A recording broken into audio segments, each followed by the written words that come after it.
Buenos días, profesor y profesora. Hoy les voy a presentar el paper llamado Diagnóstico etiológico en meningitis y encefalitis por técnica de la biología molecular.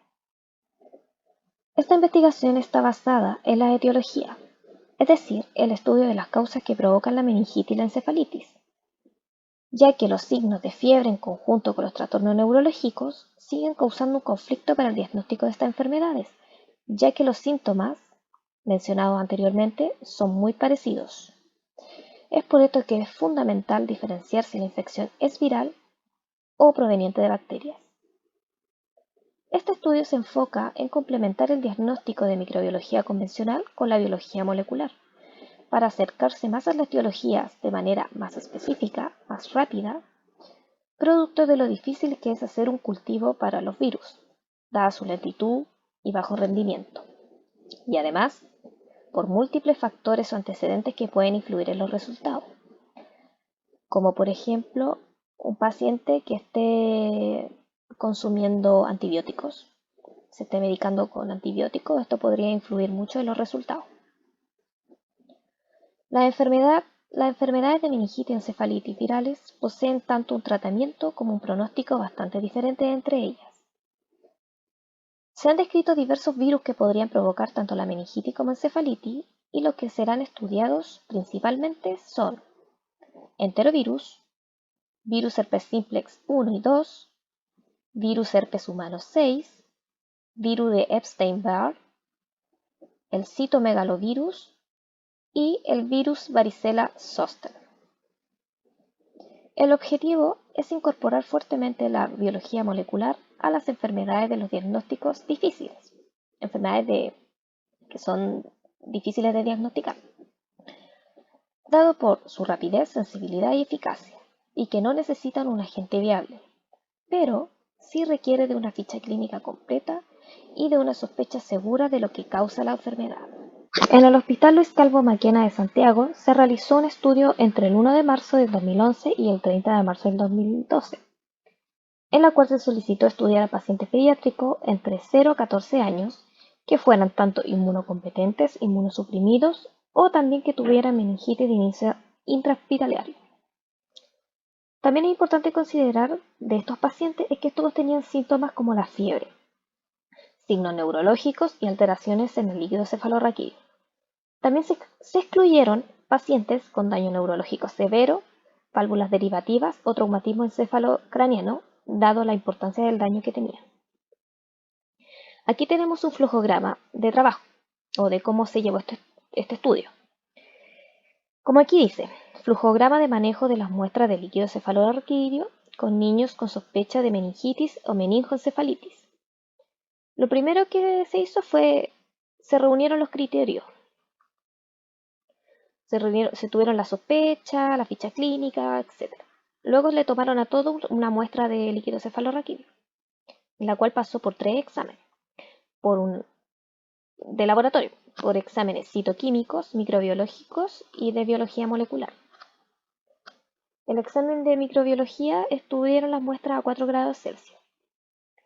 Y para la biología molecular se hizo una extracción de ácidos nucleicos totales por un método de columna, en la cual se hizo una realización inmediata de virus herpes simplex 1 y 2, en la cual se le entregó el resultado al paciente inmediatamente. Para este se hizo un PCR de tiempo real. Y luego se extrajo muestra y la refrigeraron a menos 20 grados Celsius por máximo un año, en la cual para esto se hizo un PCR multiplex para bacterias, tanto para virus como para bacterias. Para virus se hizo el PCR para enterovirus, virus herpes humanos 1, virus varicela zoster, el ciclomegalovirus, virus Epstein-Barr y los PCR múltiples, como les mencionaba, que fue para Haemophilus influenzae tipo B, Streptococcus pneumoniae y Neisseria meningitis en un segundo tiempo. Todo esto máximo en un año. Definiciones. Para la meningitis, se consideró presencia de fiebre, así como trastornos neurológicos como son las convulsiones, agitación psicomotora y signos propios de la meningitis, que es la rigidez de cuello. Y todo esto en conjunto con el examen del LCR encontrándose pleocitosis, que es propio de la meningitis.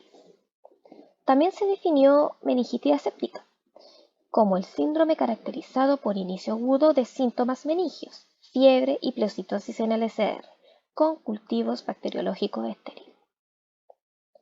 Para la encefalitis, se consideró la inflamación del sistema nervioso central, fiebre, compromiso de la conciencia y trastorno neurológico con o sin meningitis. Y bueno, para ambas enfermedades se consideró positivo el resultado de los cultivos bacterianos en conjunto con las PCR. Resultados. Para esta investigación se contó con 19 pacientes pediátricos, en la cual 14 resultaron ser hombres. A estos pacientes, al ser ingresados, fueron ingresados en un promedio de un día de síntomas, dado la gravedad de estos síntomas, ya que 8 pacientes presentaron convulsiones, 13 tuvieron compromiso de la conciencia y otros 2 solo tenían signos meningios. Pero todos estos pacientes tenían algo en común, y es que todos presentaban fiebre, lo cual la fiebre es un indicador de infección. Bueno, aquí tenemos la tabla 2, que son características clínicas de laboratorio de niños con diagnósticos confirmados de infección del sistema nervioso central. Como vemos, en los pacientes aquí son 7 de 19. Un porcentaje bien poquito fue infectado por la Enterobacter cloaca, pero sí hubo muchos infectados por Streptococcus pneumoniae y por el virus herpes simplex 1, mucho más que el 2. Bueno, aquí tenemos la edad de los niños. Y a ver, acá lo importante también son las imágenes. La mayoría, 11 pacientes, como mencioné anteriormente, tuvieron que realizar el STAC, y aparte del TAC se le realizó resonancia magnética.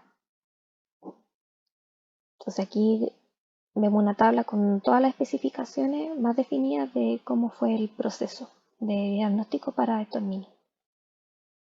Los diagnósticos etiológicos fueron 7 de 19 pacientes.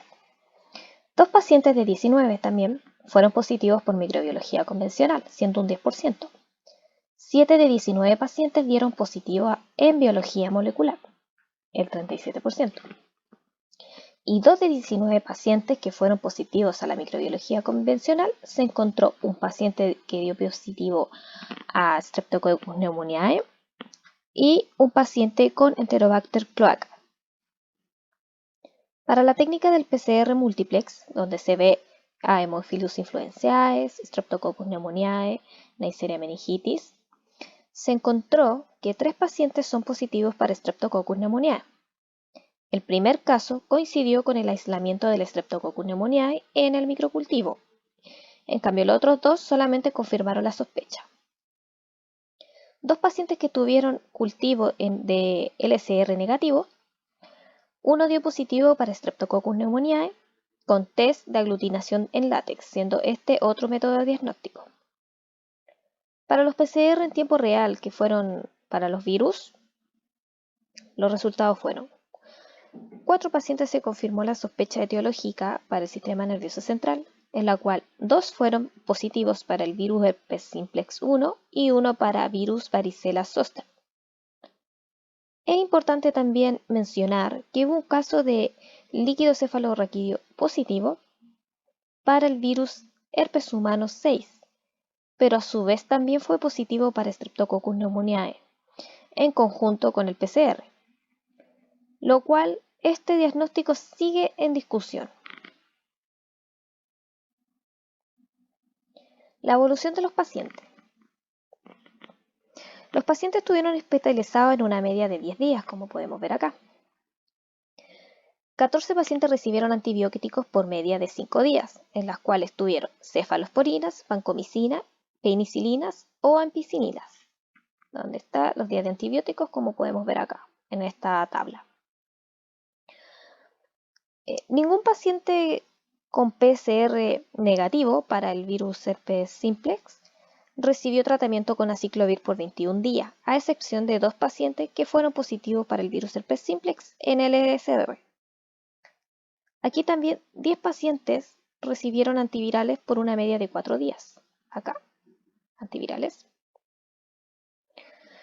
9 de ellos estuvieron con aciclovir y 1 con ganciclovir, PR, ya que fue un paciente que fue positivo para el virus herpes humano 6 y para Streptococcus pneumoniae.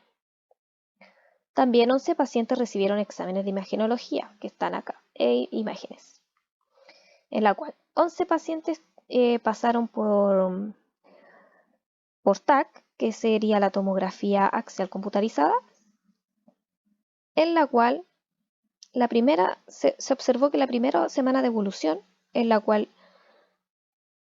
3 pacientes de ellos presenció evidencias patológicas. Acá, alteraciones en TAC, solamente 3 evidenciaron, hubo evidencia patológica. Aparte de los TAC, a 5 de ellos le hicieron resonancia magnética, en la cual en 4 pacientes se evidenció lesión en relación a la etiología. Y 4 pacientes de la unidad de recién nacidos recibieron ecografía cerebral, en la cual 2 confirmaron el cuadro clínico, ya que se encontraron imágenes quísticas y hemorrágicas. También se les realizó a 11 pacientes una electroencefalograma, en la cual 8 tuvieron grados variables de alteración, ya siendo muy altos o muy bajos. Y finalmente 8 pacientes fueron dados de alta con secuelas neurológicas. Acá lo tenemos, secuelas neurológicas, 8, en la cual 4 tuvieron secuelas motoras, 2 con síndromes convulsivos y otros 2 pacientes que al ser recién nacidos prematuros de bajo peso, aún no se sabe si las secuelas son productos de la infección al sistema nervioso central o si es por las condiciones de base que tenía el recién nacido, es decir, que fue prematuro y tenía un bajo peso molecular. Las ventajas que se pudieron ver del PCR viral es que es mucho más eficaz que el cultivo viral, ya que los cultivos virales son muy difíciles de realizar y dependen de múltiples factores, como que se mantenga la viabilidad viral, equipos especializados y profesionales con experiencias, cosa que eso no existe en todos los laboratorios. Y una de las desventajas que el PCR viral nos podría dar es que la muestra obtenida se trabaja con muestras no infectantes y con material genético, lo cual también, al no haber viabilidad viral, es difícil descifrar cuál es el patógeno infectante, como por ejemplo el recién nacido que tuvo un PCR y un LCR positivo, pero tanto para Streptococcus pneumoniae como para virus herpes humano 6. Algo curioso que se puede destacar de este estudio es que la mayoría de las causas de meningitis fueron producidas por un Streptococcus pneumoniae y solo 2 positivos para enterovirus, siendo que el enterovirus está descrito como el mayor agente productor de meningitis viral en la infancia, entre un 30 y un 70%. Una de las posibles causas de que no se hallara este virus es que como es un virus de ARN, está más susceptible a la degradación de enzimas, lo cual se sugiere realizar un PCR pero con mayor rapidez, para que no se degrade el ARN. También el hecho de encontrar pacientes con virus varicela zoster, se sospecha que la patología producto de este virus fue debido a una reactivación. O sea que este virus se reactivó, ya que lo más probable es que el niño ya se había infectado antes, lo cual se aconsejó tomar este diagnóstico como diferencial o exclusivo para meningoencefalitis. La adición de la biología molecular también tuvo un significado para el alta del paciente, ya que al diagnosticar estos microorganismos de manera oportuna, los pacientes recibieron menos medicación, menos días de hospitalización y menos estudios, ahorrándose muchos costos. Es por esto que la biología molecular beneficia a un mejor uso de recursos y menos probabilidades de efecto adverso por fármaco, como por ejemplo el caso del paciente con tratamientos de aciclovir por 21 días. Solo los pacientes con virus herpes simplex 1 que fueron positivos. Estuvieron 21 días con tratamiento, como mencioné anteriormente. En cambio, los pacientes que solo tenían sospechas no tuvieron este tratamiento, lo cual es mucho más eficaz y mejor para el paciente, ya que el aciclovir está muy destacado por tener efectos adversos. Y la conclusión que tuve, o la reflexión personal, es que podemos darnos cuenta que la integración de la biología molecular a los exámenes nos podría servir para diagnosticar de manera oportuna múltiples enfermedades, en las que no se sabe si son virales o por bacterias. Esto nos ayudaría a ahorrar recursos, tiempo y disminuir la tasa de morbimortalidad gracias al tratamiento que se puede hacer en una fase aguda de la enfermedad. Inclusive, también podríamos agregar a estos exámenes la inmunocromatografía para detectar inmunoglobulina G y inmunoglobulina M, para ver en qué estado se encuentra el paciente. Si nos encontramos con un paciente en fase aguda, si está en fase aguda, lo más probable es encontrar inmunoglobulina M. En cambio, si vamos notando que el paciente en su examen presenta el test de ELISA o en inmunocromatografía se muestra la inmunoglobulina G, ya estamos hablando de un paciente con una enfermedad avanzada, o sea, es crónica. Entonces eso también ayudaría a la medicina bastante para ver qué tratamiento se le puede hacer al paciente lo antes posible. También opino que es de gran ayuda invertir más en los exámenes para tener un diagnóstico rápido en conjunto con sus tratamientos, ya que nos evitamos errores en la toma de decisiones, que nos puede costar mucho más que la inversión e inclusive nos podría costar la vida del paciente. Agregar métodos nuevos de diagnóstico o complementarlo, como se hizo en el experimento que fue complementar microbiología convencional con biología molecular, un complemento bastante curioso y bueno. Eso nos beneficia a todos, siendo el paciente nuestro principal foco y preocupación. Todo este examen y toda la inversión de dinero que puede haber, a mi parecer, es mucho más útil y mucho más ahorrativo que seguir trabajando con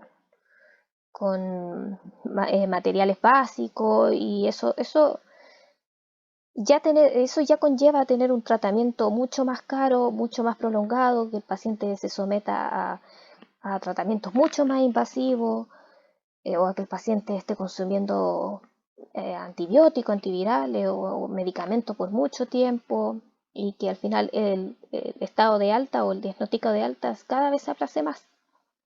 Entonces, el hecho de hacer una inversión, ya sea para los exámenes, todo de manera oportuna, sería mucho más ahorrativo que no hacerlo. Así que esa fue la conclusión que yo tomé de este estudio. Y bueno, muchas gracias por su atención.